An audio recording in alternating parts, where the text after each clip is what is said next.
2026 June മാസത്തെ ration വിഹിതം നമുക്ക് നോക്കാം.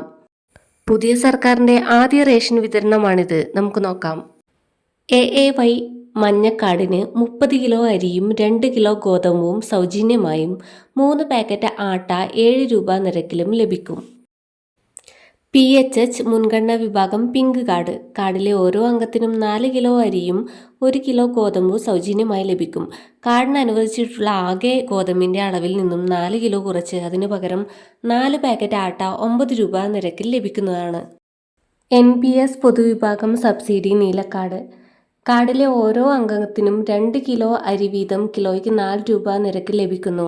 അതാത് താലൂക്കിലെ സ്റ്റോക്ക് അനുസരിച്ച് കാർഡിന് 4 കിലോ വരെ ആട്ട കിലോയ്ക്ക് 17 രൂപ നിരക്കിലും ലഭിക്കും. NPNS പൊതുവിഭാഗം കാർഡിന് 4 കിലോ അരി കിലോയ്ക്ക് 10.90 രൂപ നിരക്കിൽ ലഭിക്കും.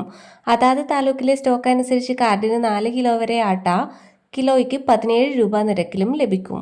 ഏപ്രിൽ മെയ് മാസത്തെ മണ്ണെണ്ണയും ജൂണിൽ വാങ്ങിക്കാം. മഞ്ഞ കാർഡിന് 1 ലിറ്റർ, പിങ്ക്, നീല, വെള്ള കാർഡിന് 1/2 ലിറ്റർ വീതവും ലഭിക്കും.